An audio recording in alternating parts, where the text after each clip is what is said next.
बहुमत पे आ गया लेकिन बीजेपी चूक गई, क्या कहना चाहते हैं आप? भाई होता क्या ना, कभी कभी हम अपने लिए ही इतने बड़े बड़े लक्ष्य तय कर लेते हैं कि अगर उसमें हल्की सी भी अगर चूक हो जाती है तो हम लोगों पे सवाल खड़े किए जाते हैं। ऐसे में एक सरकार जिसको तीसरी बार इतना बड़ा जनादेश मिला है, एक सरकार जिसके प्रधानमंत्री को तीसरी बार देश की जनता ने प्रधानमंत्री बनने के लिए चुना है, ऐसे में ये अपने में एक बहुत बड़ी उपलब्धि, और ये कोई सामान्य परिस्थिति नहीं है। अगर आप इतिहास में भी अगर आप देखें तो मुझे लगता है महज दूसरी बार ऐसा हुआ है कि कोई प्रधानमंत्री लगातार तीसरी बार प्रधानमंत्री पद की शपथ ले, एक सरकार लगातार तीसरे टर्म में भी जनता एक प्रचंड बहुमत के साथ उनको जिता कर भेजे। तो ऐसे में ये जीत अपने में एक बहुत बड़ी जीत है। बट हाँ, क्योंकि हम लोगों ने अपने लिए इतने बड़े बड़े लक्ष्य तय किए हुए थे कि उससे हल्की सी चूक हुई तो सवाल लगता है कि चिराग लगता है कि एक क्या आपको लगता है बड़ा लक्ष्य रखना चूक थी, गलती थी? नहीं, बिल्कुल चूक नहीं थी भाई। जब तक आप बड़े लक्ष्य नहीं तय कीजिएगा तब तक आप उसके समीप कैसे पहुंचेगा।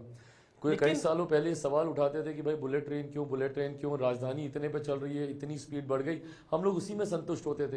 बट आपको बड़े लक्ष्य रखने होंगे, और मुझे नहीं लगता कि कोई भी लक्ष्य को आप पूरा नहीं कर सकते। 2024 में नहीं हुआ, 2029 में करेंगे।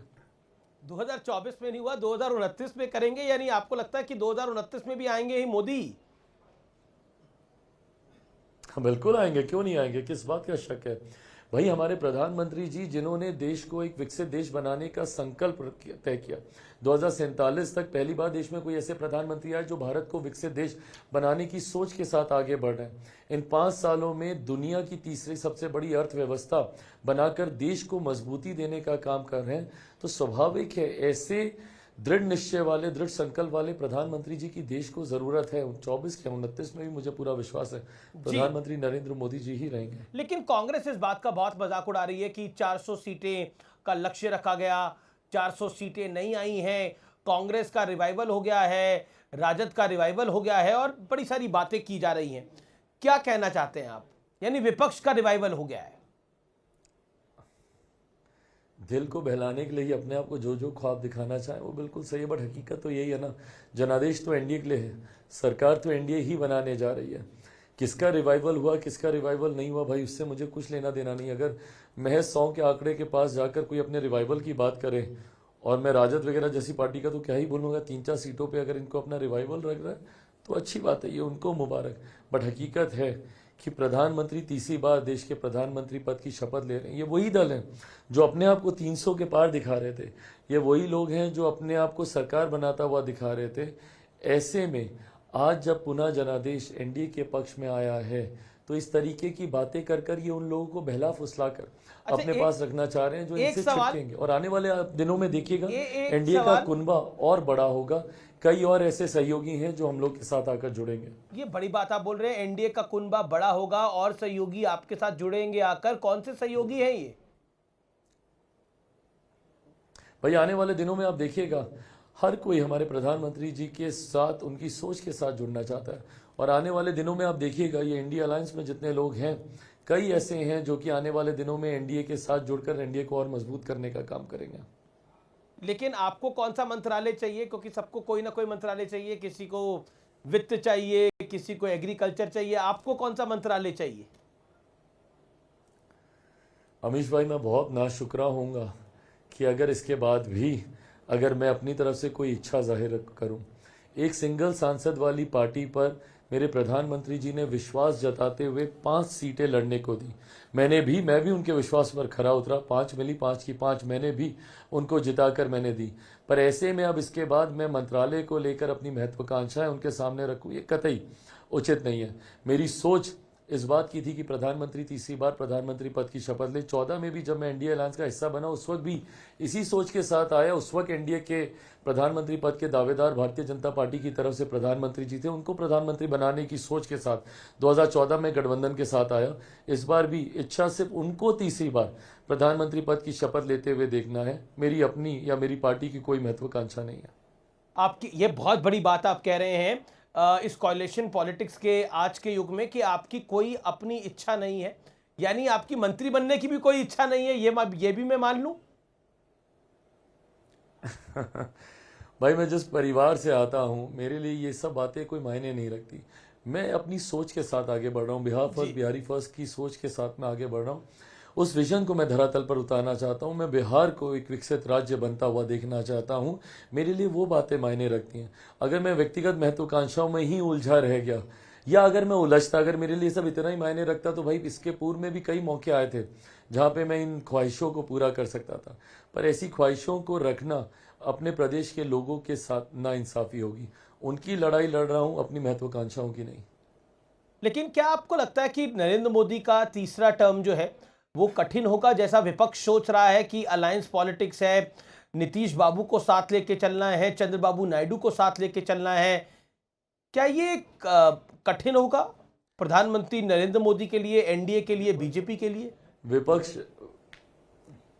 विपक्ष ऐसा सोच के अपनी महत्वाकांक्षाओं को पूरा करना चाह रहा है। They want to see a situation like this where my prime minister is not strong enough, he is not able to take decisions, and you know all the ally partners वो उनके ऊपर हावी हो रहे हैं। ये सोच विपक्ष ऐसी रखता है। पर कल एनडीए के तमाम लीडर्स की बैठक थी, और जिस समर्पण भाव के साथ सब ने प्रधानमंत्री जी के नेतृत्व में विश्वास जताया है।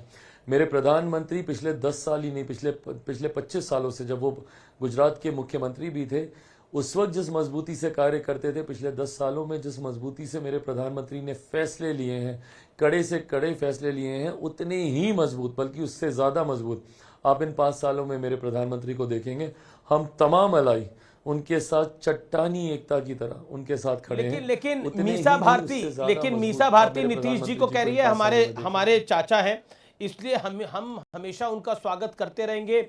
अब देखिए, तेजस्वी और नीतीश जी उड़े तो अलग अलग सीट पर थे, लेकिन बीच में साथ आके बैठ गए। तो ये जो अटकलों का बाजार गर्म है नीतीश जी को लेकर, इस पर आप क्या टिप्पणी करना चाहते हैं? भाई मेरे मुख्यमंत्री उठकर किसी सीट पर नहीं गए, तेजस्वी उठकर उनके बगल वाली सीट पर आकर बैठे। ये ख्वाहिशें तो उनके मन में होंगी ही ना, ज़रूर चाहेंगे कि ये हमारे साथ आ जाए, वो हमारे साथ आ जाए। ये ऐसे दल के लोग हैं जिनके लिए जनादेश कोई मायने नहीं रखता। ये ऐसे लोग हैं जिनके लिए नीति सिद्धांत कोई मायने नहीं रखती। जनादेश का अपमान कर कर भी ये लोगों को अपने साथ जोड़ने में यकीन रखने वालों में से हैं। तो ऐसे में इनकी महत्वाकांक्षा ज़रूर होगी, बट ये हकीकत है। एनडीए का हर एक घटक दल जो चुनाव लड़ा और जीता, वह एनडीए के वोटों पर जीता, एनडीए के समर्थकों की वजह से वो जीता है। ऐसे में कोई भी एनडीए का घटक दल जनादेश का अपमान कर कर किसी दूसरे गठबंधन में जाने की सोच भी नहीं सकता। और लेकिन हमने महाराष्ट्र में ऐसा देखा था, उद्धव ठाकरे मोदी के नाम पर जीते, लेकिन उद्धव ठाकरे ने पाला बदल लिया था, अपना समर्थन दिया। भाई मुबारक हो ऐसे लोगों को जो जनादेश का अपमान करने की सोच रखते हो। पर आज की तारीख में प्रधानमंत्री जी के साथ हम लोग हैं और पूरी चट्टानी एकता के साथ हैं। एक और बीजेपी की सांसद है कंगना रनौत, उनको चंडीगढ़ एयरपोर्ट पे एक सीएसएफ की महिला जवान ने अभी कुछ देर पहले उनके साथ बदसलूकी करी है, उनको थप्पड़ मारने की भी खबर है। वेल ऑनेस्टली अमीश भाई, मुझे इस बात की जानकारी नहीं है, बट अगर ऐसा हुआ है तो ये गलत है। सिर्फ इसीलिए नहीं क्योंकि आज वो माननीय सांसद हैं, बल्कि जिस जगत से वो आती हैं, अभिनय के जगत में उनकी एक अहम भूमिका रही है। उन्होंने भारत की सिनेमा को राष्ट्रीय अंतर्राष्ट्रीय स्तर पर एक पहचान दिलाने का उन्होंने काम किया है। ऐसे में अगर उनके साथ कहीं पे भी कोई भी अभद्र व्यवहार हुआ है तो ये शर्मनाक और चिंताजनक है। मैं मानता हूँ इस पे जल्द उचित कार्रवाई होगी, सच्चाई पूरी सामने आ जाए, जांच होने के बाद इस पे जरूर कार्रवाई होगी।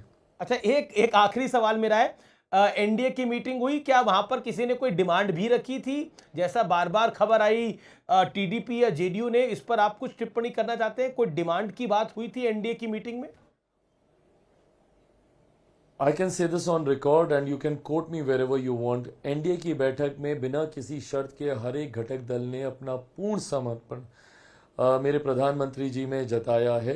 ये एक औपचारिकता थी कि उनको दोबारा एनडीए का नेता चुना जाना था, इसमें कहीं कोई बहस नहीं थी, बट उस औपचारिकता को भी निभाया और बिना किसी शर्त के हम लोगों ने अपना समर्थन प्रधानमंत्री जी को दिया है। यानी बिना, ये बहुत बड़ी खबर है अपने आप में, यानी आप कह रहे हैं जेडीयू टीडीपी ने बिना शर्त, बिना किसी मंत्रालय के प्रधानमंत्री नरेंद्र मोदी पर विश्वास जताया है, और महज औपचारिकता थी प्रधानमंत्री को चुनना, मन में सबके तय था। बिल्कुल।